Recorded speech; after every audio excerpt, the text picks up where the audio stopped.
Geometry, class 10th mathematics. तो start करते हैं बेटा। तो बच्चे ज़्यादा क्वेश्चन नहीं है इसमें, टोटल 7 क्वेश्चन है और कोशिश करेंगे कि आज ये सारे के सारे क्वेश्चंस हम फिनिश कर सकें। देखते हैं बेटा, क्वेश्चन नंबर 1 से स्टार्ट कर रहा हूं मैं। तो क्वेश्चन नंबर 1 जो कि पेज नंबर एनसीईआरटी में 189 पे है, देखते हैं बेटा। कहता है कि इवैल्यूएट, देखो 4 पार्ट है, इसमें से मैं कोई 2 करा देता हूं आपको, क्योंकि मैंने इसका इंट्रो आपको अच्छे से करा रखा है। तो कोई 2 यानी कि मैं इसमें से सेकंड एंड फोर्थ करा देता हूं, एक काम करता हूं, ठीक है। तो इसका सेकंड पार्ट देखिए, कहता है कि tan 26 degree upon cot 64 degree. बस इवैल्यूएट यानी कि इसकी वैल्यू फाइंड करनी है आपने।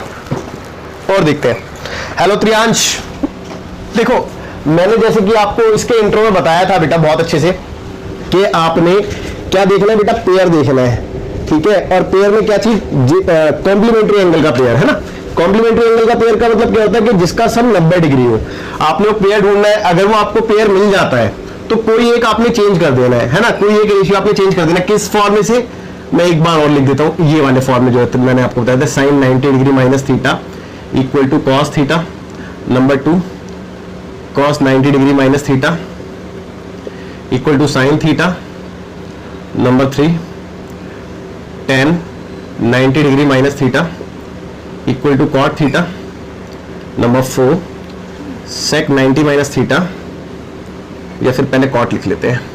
तो cot 90 degree minus theta equal to tan theta, number 5 sec 90 minus theta is equal to cosec theta, and last one is cosec 90 minus theta equal to sec theta. ठीक है बेटा, तो इन फॉर्मूलाज का use करके हम एक रेशियो को बदल देते हैं, ठीक है। चलो देखते हैं। अब देखो चॉइस आपकी कि किसी भी एक को आपको, ये जरूरी नहीं कंपल्सरी नहीं कि किसको चेंज करें, किसी को भी करो कोई दिक्कत नहीं है। और चेंज करने का तरीका भी मैंने आपको बहुत इजीली बताया था। जैसे कि मैं मान लो कि न्यूमरेटर को चेंज नहीं कर रहा, मैं डिनोमिनेटर को चेंज कर रहा हूं। मैंने बताया था ना, आप पेयर ढूंढो, भाई पेयर में ऑब्वियस सी बात है 2 वैल्यू होगी। अब आप ये डिसाइड करोगे आपने चेंज किसको करना है। लेट्स सपोज मेरे को इस वाले रेशियो को चेंज करना है, तो मैं क्या करूंगा कि जो भी इसका एंगल है, यानी कि जो भी इसका थीटा है, उसकी जगह क्या लिखूंगा, 90 माइनस इस वाले का एंगल है ना, यहाँ पे जो भी होगा एंगल, यानी कि दूसरे वाले का, पेयर वाले का एंगल माइनस करेंगे। तो सिमिलरली यहाँ पे ध्यान देना, कॉट मैंने क्या किया, 64 की जगह 90 में से इसके पेयर का एंगल माइनस कर दिया। पेयर में एंगल कितने का लिखा है, 26 डिग्री का, ठीक है बेटा। और वैसे भी देखो ना, आप दोनों को माइनस करो तो 64 ही तो आने वाला है। चेक कर लो, देखो 10 में से 6 गया 4 आएगा, यहाँ पे रह गया 8, 8 में से 2 गया 6 आ गया, ठीक है। तो कोई फर्क भी नहीं पड़ता। और अब इससे फायदा क्या हुआ आपको, इससे बेनिफिट ये मिला कि डिनोमिनेटर में एक फॉर्मूला बन चुका है cot 90 माइनस थीटा वाला, ये वाला देखो, cot 90 माइनस थीटा बराबर tan थीटा। तो मैं इसके लिए tan थीटा लिख सकता हूँ, और यहाँ पे cot 90 माइनस थीटा की वैल्यू 26 है, तो tan थीटा यानी कि tan 26। अब दोनों कैंसिल हो गए, कितना आ गया बेटे, 1। ये आपका आंसर हो गया, ठीक है। तो आई एम श्योर इसमें कोई डाउट नहीं होगा। बाकी आगे देखते हैं। हेलो निखिल, आगे देखेंगे बेटा। बच्चे किसी को कोई डाउट तो नहीं है ना, पिछला अगला वो भी बता देना मेरे को। और देखते इसका 4th पार्ट एक बार। तो नंबर 4 कहता है कि cosec 31 degree minus sec 59 degree, okay. और वही इवैल्यूएट यानी कि वैल्यू फाइंड करनी है। जैसा कि मैंने आपको समझाया कि भाई पेयर ढूंढो, तो देखते हैं कि 59 प्लस 31 90 हो रहा है, नहीं हो रहा, 0, 5 3 8 और 1 9, बिल्कुल 90 आ रहा है ना। यानी कि मेरे को पेयर मिल चुका है। अब पेयर में से मेरे को किसी एक को चेंज करना है, वो मेरी मर्जी, किसी को भी करता हूं। चलो मैं इसको करता हूं। अब मैंने क्या बताया आपको कि जिसको भी आपने चेंज करना है ना, उसके एंगल की जगह आप क्या लिखोगे, 90 माइनस उसके पेयर का एंगल। तो पेयर का एंगल 59 डिग्री है, ठीक है बेटा। और दोनों को माइनस करोगे, इससे नहीं आएगा। और जो इसका पेयर है उसको बिल्कुल नहीं छेड़ना है बेटा, ये ध्यान रखना, क्योंकि किसी पेयर में से दोनों में से किसी एक को चेंज करते हैं। अब ये आइडेंटिटी बन गई cosec 90 माइनस थीटा। चेक करो, cosec 90 माइनस थीटा बराबर sec थीटा होता है, तो इसकी जगह मैं sec थीटा लिख सकता हूं। थीटा की वैल्यू 59 डिग्री है और माइनस में sec 59। अब आप चेक कर लो, सेम वैल्यू में से सेम वैल्यू को घटाओगे तो 0 ही तो बचेगा, बिल्कुल 0 बचेगा यार। और आई am sure question number 1 complete हुआ। इसके साथ मैंने 2 पार्ट जो आपको छोड़े हैं, that is part 1 and part 3, वो आपके लिए होमवर्क है। वो 2 पार्ट है क्वेश्चन नंबर 2 में, और आई एम श्योर कि दोनों पार्ट कराने की कोई जरूरत नहीं लग रही मेरे को, क्योंकि सेम है ऑलमोस्ट। तो अगर आप मेरे को कमेंट करते तो मैं आपके अकॉर्डिंग कराता, लेकिन आप कमेंट तो करोगे नहीं। तो फिलहाल मैं अपने अकॉर्डिंग पहला पार्ट कराता हूं, अगर दूसरे की जरूरत लगे तो मेरे को कमेंट करके बता देना, नहीं तो दूसरा मैं आपको होमवर्क में छोड़ दूंगा। तो पहला पार्ट है बेटा tan 48 डिग्री, tan 23 डिग्री और tan 42 degree, tan 67 degree. Okay, equal to 1, यानी कि ये आपने प्रूफ करना है कि LHS इक्वल टू RHS है ना। ओके, तो देखेंगे बेटा, देखेंगे। मैं एक बार थोड़ा सा मार्कर चेंज कर लेता हूं। तो एक काम करता हूं, मैं लेफ्ट हैंड साइड लेके अगर मैं राइट हैंड साइड निकाल दूं तो काम बन जाएगा। तो left hand side is tan 48 degree into में tan 23 डिग्री इंटू में tan 42 डिग्री और इंटू में tan 67 डिग्री। ठीक है बेटा, लेफ्ट हैंड साइड ले ली मैंने। अब जैसे कि मैंने आपको समझाया है कि पेयर बनाओ, पेयर किसके कॉम्प्लीमेंट्री एंगल के। तो देखते हैं 48 और 42 को प्लस करके कितना आता है। 48 42, 8 2 10 का 0, कैरी 1, 4 4 8 और 1 9, बिल्कुल 90 आ गया। यानी कि इन दोनों का एक पेयर बन गया। अब क्या इन दोनों का बन रहा है, चेक कर लेते हैं। 67 प्लस 23, तो 7 3 10 0, कैरी 1 6 2 8 और 1 9, बिल्कुल इन दोनों का एक पेयर बन गया। यानी कि हमें पता चल गया हमारे पेयर बन चुके हैं। अब इन दोनों में से कोई एक चेंज करूंगा और इन दोनों में से कोई एक चेंज करूंगा। ठीक है बेटा, तो इतना सा काम करना है। चलिए देखिए भाई, tan 48 को मैंने एज इट इज रखा, या चलो इसी को चेंज कर देता हूं यार, क्या सोच रहा है, क्योंकि मर्जी आपकी, किसी को भी चेंज करो। तो कैसे चेंज करते हैं, मैंने बताया था, इसके थीटा की जगह 90 माइनस इसका पेयर वाला एंगल माइनस कर दो, तो पेयर में एंगल 42 लिखा है। ठीक है, अब इन दोनों में से किसी एक को चेंज करना, चलो इसी को कर देता हूं। तो tan 23 की जगह क्या लिखा, 90 माइनस इसका पेयर, पेयर में कितना है 67, और बाकी ये दोनों तो एज इट इज रह जाएंगे क्योंकि पेयर में से किसी एक को चेंज करना है ना। तो आई एम श्योर यहां तक कोई प्रॉब्लम नहीं होनी चाहिए आपको। अगर फिर भी किसी को कोई डाउट है तो कमेंट करके बोल सकता है। आगे देखिए भाई, ये बन गया tan 90 minus theta, cot theta होता है, तो cot थीटा की वैल्यू कितनी है 42 डिग्री। ओके, अच्छा इसके साथ में इंटू में ये वाला रेशियो लिख दूं tan 42 है, और tan 90 माइनस थीटा फिर से cot थीटा बन गया, और थीटा की वैल्यू कितनी 67, और इसके साथ में फिर मैं इंटू में ये लिख देता हूं tan 67। अच्छा एक बात आओ, मैंने आपको देखो प्रोडक्ट ऑफ रेशियोज, यानी कि जब पहली क्लास ली थी तो उसमें मैंने आपको एक बात बताई थी, product of ratios. Product of ratios में मैंने आपको ये चीज समझाई थी कि tan थीटा और इंटू में cot थीटा, इन दोनों का प्रोडक्ट 1 होता है, अगर आपको याद हो तो। अब आप कहोगे सर एक बार और थोड़ा सा ये बात क्लियर करा दो तो अच्छा है। तो मैं बताया, तो देखो प्यारे बेटे पप्पू हर हर बोल सोना चांदी तोल। तो tan यानी कि परपेंडिकुलर अपॉन बेस, ये हो गया परपेंडिकुलर, ये हो गया बेस। cot यानी कि इसका उल्टा, cot इसका उल्टा होता है, यानी कि बेस अपॉन परपेंडिकुलर, तो बेस अपॉन परपेंडिकुलर, इससे ये कैंसिल, इससे ये कैंसिल, तो 1 ही तो आएगा। तो इसीलिए बेटा tan इंटू cot 1 होता है, लेकिन डिपेंड करता है थीटा पे, थीटा सेम होना चाहिए दोनों का, तो 1 होता है, अदरवाइज 1 नहीं होता। ठीक है, ये बात भी याद रखना। तो आपने देखा यहाँ पे दोनों का थीटा सेम था, तो इसीलिए 1 हो सकता है tan theta into cot theta, है ना। और सिमिलरली यहाँ पे भी tan theta into cot theta 1 हो सकता है, क्योंकि दोनों का क्या कहते हैं थीटा सेम है।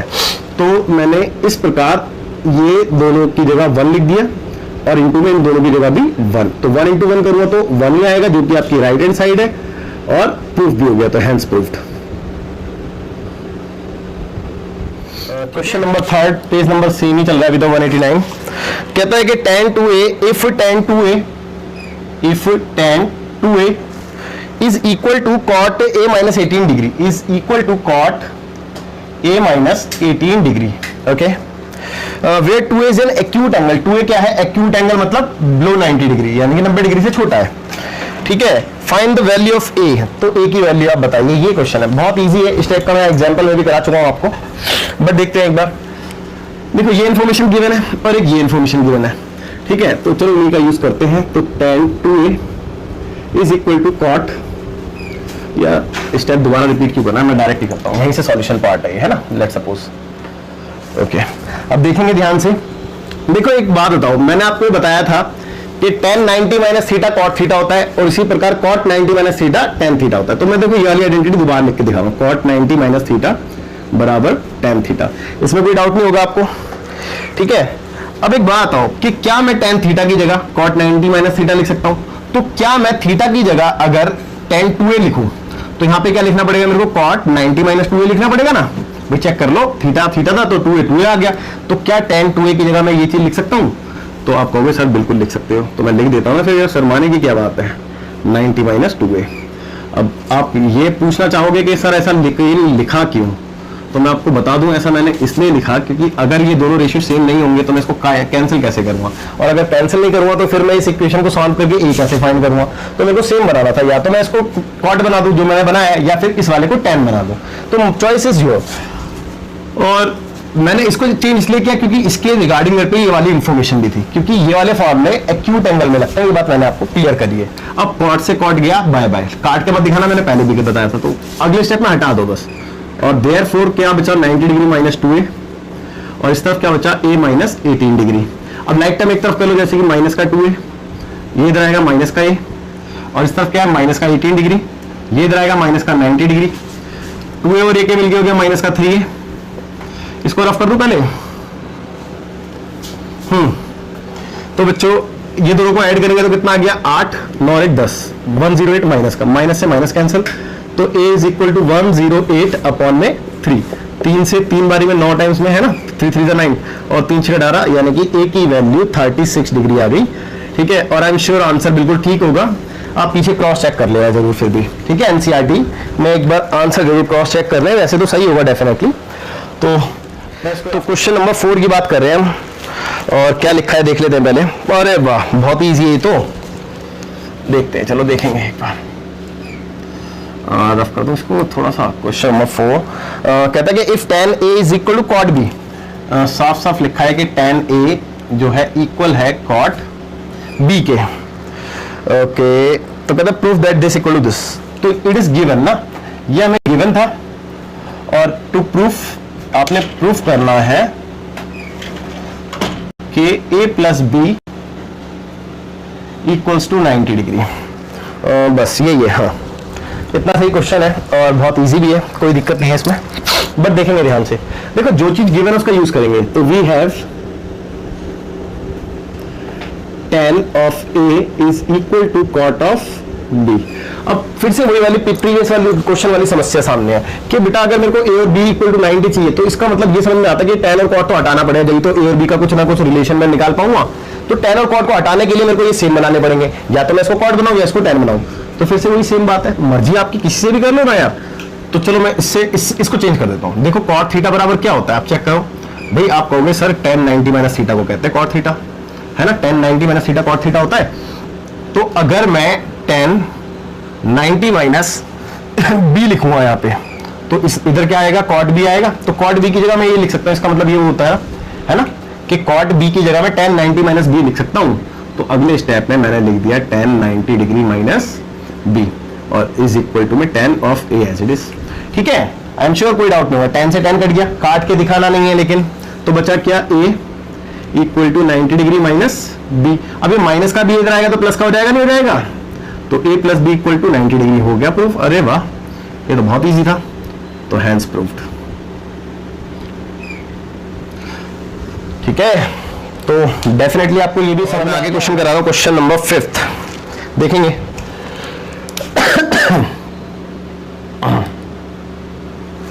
ये भी सेम पेज पे ही है। कहता है कि if sec 4a is equal to cosec a minus 20 degree. Given है आपको कि sec 4a is equal to cosec a minus 20 degree. Okay, कहता है कि where 4a is an acute angle, और जो 4a है वो क्या है, एक्यूट एंगल मतलब 90 डिग्री से छोटा है। कहता है कि find the value of a। यार ये तो क्वेश्चन बिल्कुल क्वेश्चन नंबर 3 की तरह नहीं हो गया, क्वेश्चन नंबर 5 बिल्कुल डिट्टो सेम है, बट फिर भी आप मेरे से करवाओगे तो कोई बात नहीं, कर देता हूं मैं। ठीक है, तो इस बार आपने फाइंड करना है, तो टू फाइंड क्या चीज फाइंड करनी है, a की वैल्यू। ठीक है, जो चीज गिवन है उसका यूज करेंगे। So sec 4a is equal to cosec a minus 20 degree. अब क्योंकि sec थीटा चेक कर लो, sec थीटा की जगह cosec 90 माइनस थीटा लिख सकता हूं, और थीटा की वैल्यू अगर 4a है तो sec 4a की जगह cosec 90 माइनस 4a लिखूंगा। तो इसकी जगह बेटा मैं cosec 90 डिग्री माइनस 4a लिख दूं। मेरे को नहीं लगता कि आपको कोई शंका होनी चाहिए यहाँ पे। और ये आ गया आपका एज इट इज। अब देखो ना cosec से cosec कैंसिल हो गया, तो बचा क्या, जो बचा वो देख लेते हैं। तो 90 minus 4a is equal to a minus 20 degree, ये बचेगा। अब लाइक टर्म एक तरफ कर लें, तो माइनस का 4a, माइनस का a, माइनस का 20 और माइनस का 90। ओके, ये हो गया माइनस का 5a इक्वल टू ये हो गया माइनस का 110, चेक कर लो, माइनस से minus cancel, so a is equal to 110 by 5, 5 से कैंसिल करेंगे, 5 दूनी 10 और 5 दूनी 10 यानी कि 22। आई एम श्योर कि आंसर बिल्कुल सही होगा, बट फिर भी आप पीछे क्रॉस चेक जरूर करें, ठीक है। तो क्वेश्चन नंबर हमने करना छठा, और जो कि पेज नंबर 119, 190 पेज पे है, अगले पेज पे आने की। तो क्वेश्चन में लिखा है कि if a, b and c are interior angle of a triangle ABC, यानी कि आपको दे रखा है कि एक ट्राइंगल ABC के ABC जो है वो इंटीरियर एंगल है, यानी कि ये वाले एंगल है, ठीक है। तो कहता है देन शो दैट, आपने प्रूफ करना है क्या चीज, कि sine b plus c by 2 is equal to cos a by 2। एक बार मैं चेक कर लेता हूं, कॉस a बाय 2, बिल्कुल ठीक है, यही क्वेश्चन है ना। तो कोई दिक्कत नहीं है बेटा, बहुत इजी है ये प्रूफ करना। अब देखो इन ट्राइंगल ABC में, ट्राइंगल ABC में आ गया, तो मैंने क्या किया, a प्लस बी प्लस सी कर दिया, यानी कि तीनों एंगलों का सम किया, तो 180 लिख सकता हूं। आप कहोगे सर रीजन, आप जानते तो एंगल सम प्रॉपर्टी, ठीक है। अब देखो, अब है ना, इसके आगे का काम बहुत इजी है, बस आपने ध्यान रखना है इस चीज की, जो चीज आपको प्रूफ करनी है, आप बस इधर ध्यान दो कि आपको क्या क्या चाहिए, आप उसी वे में अपना आपको आगे प्रोसीड करो। जैसे कि मुझे b प्लस सी चाहिए, यानी कि मुझे एक ही नहीं, इस हैंड पे नहीं है, उस हैंड पे है, तो a को उस हैंड पे भेज देता हूं। तो मैंने क्या किया कि b प्लस सी को तो एज इट इज रहने दिया, a को मैंने उस हैंड पे भेज दिया, तो a माइनस का हो गया। अब दूसरा मैंने चेक किया कि मेरे को अपॉन में 2 चाहिए, यानी कि डिवाइडेड बाय 2 चाहिए, और a की भी अपॉन में 2 चाहिए, तो इसका मतलब मेरे को समझ में आया कि मैं डिवाइड कर दूं 2 से बोथ साइड, तो on divide by 2 both side, तो ये आ गया 2, और यहाँ पे भी इसको अलग अलग मैं ऐसे करके लिख दूं, क्योंकि मेरे को इसके अपॉन में चाहिए था ना, इससे तो मतलब नहीं था, और वैसे भी इससे बेनिफिट मिल जाएगा, ये कैंसिल हो जाएगा। तो अब बचा क्या, b प्लस सी बाय 2 और 90 माइनस a बाय 2 बचा, ठीक है भाई। मेरा काफी हद तक आंसर आ चुका है। अब मैंने देखा कि मेरे को साइन चाहिए, तो टेकिंग साइन बोथ साइड कर लें, तो यहाँ पे भी मैंने ले लिया sign b plus c by 2, और इस तरफ भी ले लिया मैंने साइन 90 माइनस a बाय 2, ठीक है। लेफ्ट हैंड साइड तो पूरी आ चुकी है, इसको तो छेड़ने की अब जरूरत ही नहीं रह गई है, लेकिन राइट हैंड साइड के बारे में थोड़ा सा सोच लेते हैं, क्योंकि यहाँ पे मेरे को ये नहीं चाहिए। चलो तो देखते हैं कि इसमें चेंज कैसे कर सकते हैं। अब देखो ध्यान दो, साइन 90 माइनस, इस पूरे को थीटा मानो, तो साइन 90 माइनस थीटा लिखा है, तो sine 90 minus theta cos theta होता है, तो इसकी जगह मैं कॉस थीटा लिख दूं, और थीटा को क्या माना है, a बाय 2, तो कॉस a बाय 2 आ गई राइट हैंड साइड भी, हो गया बेटा प्रूफ, तो हैंस प्रूव्ड, ठीक है। तो ये क्वेश्चन भी आपको समझ में आया होगा और काफी इंपॉर्टेंट था। इसके बाद लास्ट क्वेश्चन है और उसके बाद क्लास ओवर हो रहेगी। फिलहाल मैं एग्जांपल नंबर 7 पढ़ रहा हूं। कहते हैं express sine 67 plus cos 75, sine 67 plus cos 75, okay, in terms of trigonometric ratios of angle between 0 to 45 degree. भाई ये बिल्कुल एग्जांपल की तरह, ऐसा एग्जांपल भी हमने किया था, और इसको हमने जो एंगल्स आप देख रहे हैं, इसको हमने 0 to 45 डिग्री के बीच में कन्वर्ट करना है, ठीक है। तो कोई बड़ा इशू नहीं है, सिंपल सी बात है। अब देखो ना, यहाँ पे लिखा गया साइन थीटा लिखा है, तो साइन थीटा को आप क्या लिख सकते हो, आप अगर थोड़ी सी भी कंफ्यूजन होती है, जैसे कि मैंने आपको बताया था जनरली कि पेयर ढूंढते हैं, तो यहाँ पे वो केस नहीं है कि हम पेयर ढूंढ पाए, पेयर ढूंढने वाला केस नहीं है। तो एक काम कर सकते हैं कि अगर मेरे को इसको छोटा करना है, तो मैं एक काम कर सकता हूँ कि 90 में से माइनस करके देख लूँ कि कितना बच रहा है। तो 67 मैंने माइनस किया, तो 10 में से 7 गया, 3 बचा, ठीक है। यहाँ पे रह गया 8, 8 में से 6 गया, 2 बचा, यानी कि 23। तो कहने का मतलब ये है कि मेरे को एक बात समझ में आई कि मैं इसको 90 माइनस 23 लिख सकता हूँ, और आप चेक कर लो भाई 90 में से 23 गिरा हुआ तो 67 ही आने वाला है, तो कोई दिक्कत ही नहीं हुई। सेम मैंने इसमें काम कर लिया कि cos 90 माइनस, भाई 90 में से कितना घटाऊंगे, 75 है, 15 घटाऊंगा ना, ठीक है। तो यहाँ पे भी कोई दिक्कत नहीं। अब इसमें बेनिफिट क्या होगा कि आइडेंटिटी बन गई, साइन 90 माइनस थीटा, चेक करो, sine 90 minus theta, cos theta होता तो इसकी जगह मैं cos थीटा लिख दो, थीटा की वैल्यू 23 है, आप देख सकते हैं। सेम यहाँ पे cos 90 minus theta, sine theta होता है, और थीटा की वैल्यू 15 है, तो साइन 15 डिग्री, और आप चेक कर लो आपका आंसर आ गया, और आपके जो एंगल थे वो 0 और 45 के बीच में भी है, और कोई दिक्कत भी नहीं होगी इसमें। तो आई एम श्योर आपको अच्छे से क्लियर हो गई होगी। बाकी फिर भी कोई डाउट रहा हो तो कोई दिक्कत नहीं। बाय, टेक केयर, मिलते हैं आपसे नेक्स्ट लेक्चर में यानी कि परसों, और उसमें हम करेंगे इंट्रोडक्शन ऑफ एक्सरसाइज 8.4। ठीक है, बाय, टेक केयर।